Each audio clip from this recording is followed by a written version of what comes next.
रख लीजिए, इसका नाम है आरएसएस अन्ना। आरएसएस अन्ना है ये। तो आपको बताने का मकसद ये था कि बीजेपी और कांग्रेस क्यों मेरे मुखालिफ है। अरे तेलंगाना का इलेक्शन होगा 119 सीटों पर, मगर 119 सीटों का जिक्र नहीं हो रहा है। सिर्फ आपके बेटे का, आपके भाई का, आप पर मर मिटने वाले का और आप इन तमाम के दूल्हे भाई का जिक्र हो रहा है। पूरे असदुद्दीन मजलिस, अरे मेरे भाई, मैं तो सिर्फ 9 सीट पर लड़ रहा हूं ना, क्यों तुमको बोलना पड़ता है मेरा नाम। मेरे तो 7 एमएलए हैं तेलंगाना में, 1 एमपी है तेलंगाना में, 2 कानून साज काउंसिल के मेंबर हैं, 44 अराकीन बल्दिया हैदराबाद में है, जलपल्ली में मेरा चेयरमैन है, भैंसा में मेरा 4 मरतबा का चेयरमैन मेरा जावेद है, निजामाबाद में मेरा डिप्टी मेयर है, कारपोरेटर है। मगर बताओ, हैदराबाद को जैसा पहुंचते बीजेपी के कायदीन और कांग्रेस के कायदीन मजलिस को गाली देते हैं, मजलिस को गाली देते हैं। अरे मजलिस ही वो पार्टी है जिसने तुम दोनों से मुकाबला करके अपना एक सियासी मुकाम अल्लाह के फजल और करम से यहां पर बनाया। आज बीजेपी यहां पर बड़ी बड़ी बातें कर रही है। अमित शाह आकर कहे मैं रिजर्वेशन को खत्म कर दूंगा। अमित शाह, रिजर्वेशन को आप नहीं खत्म कर सकते। ये मुसलमानों को मजहब के नाम पर नहीं दिया गया। पीएस कृष्णन ने एक रिपोर्ट बनाई, समाजी और तालीमी पसमानदगी पर तेलंगाना और आंध्रा के मुसलमानों को रिजर्वेशन मिल रहा है, हर मुसलमान को नहीं मिलता। इसमें जिसका कास्ट का नाम है उनको रिजर्वेशन मिलता है। तो अमित शाह बोले यूसीसी लाऊंगा मैं। अमित शाह, यूसीसी भी आप नहीं ला पाएंगे। मैं आपको खुलकर बता रहा हूं कि तेलंगाना में बीजेपी को खास तौर से गोशा महल से हराना पड़ेगा इंशाअल्लाह ताला। निजामाबाद टाउन की सीट हराना पड़ेगा, कोरठला पे हराना पड़ेगा, निर्मल महल पर हराना पड़ेगा, आदिलाबाद में हराना पड़ेगा, करीमनगर टाउन की सीट पर हराना पड़ेगा, हुजूराबाद पर हराना पड़ेगा, मुशीराबाद पर हराना पड़ेगा, फैजाबाद में हराना पड़ेगा, अंबरपेट पे हराना पड़ेगा। जो लोग मेरी इन बातों को सुन रहे हैं, नोट कर लो।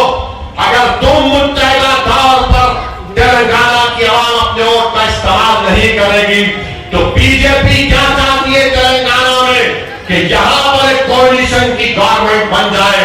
बीजेपी 5 साल की तैयारी कर रही है, याद रखो मेरी इस बात को। अगर आप यकीन करेंगे तो यकीन करो मेरी इस बात का कि बीजेपी 5 साल की तैयारी कर रही है। अगर कोalition गवर्नमेंट बनेगी तो नुकसान तेलंगाना की आवाम का होगा, परेशानियों का सामना हमको करना पड़ेगा। याद रखो मेरी इस बात को। अल्लाह ने मुझे पूरे मुल्क को फिरने का मौका दिया। मैं देख चुका हूं, क्या तुम्हारी आंखों ने नहीं देखा कि जिस प्रदेश में, रियासत में बीजेपी की हुकूमत है, जो कैदी है, हथकड़ियों में है, पुलिस उनकी हिफाजत कर रही है और 3 लोग आकर एक ही मिनट में उन दोनों को कत्ल करके चले जाते हैं। कभी आपने देखा कि हथकड़ियों में किसी को गोली मार दी गई? कभी तुमने सुना कि एनकाउंटर हो जाता है, पैरों पर गोलियां मारी जाती है? मेरे भाई, हम देख चुके हैं कि बुलडोजर से घरों को तोड़ दिया जाता है। अब जो उत्तर प्रदेश के बॉर्डर पर, जो हिंदुस्तान के बॉर्डर पर 300-400 मदरसे सबको नोटिस जा चुकी है। तो इसीलिए कह रहा हूं, आपको अपना वोट सही इस्तेमाल करना पड़ेगा। बीजेपी की साजिश में उसको नाकाम करना पड़ेगा। आप बोलेंगे फिर कांग्रेस, ये आरएसएस अन्ना। मैं जिम्मेदारी के साथ आपको बता रहा हूं, इस इलेक्शन में बीजेपी और कांग्रेस मिलकर काम कर रहे हैं। आप बोलेंगे बताओ कहां पर कर रहे हैं, मैं कहूंगा जाकर देखो गोशा महल।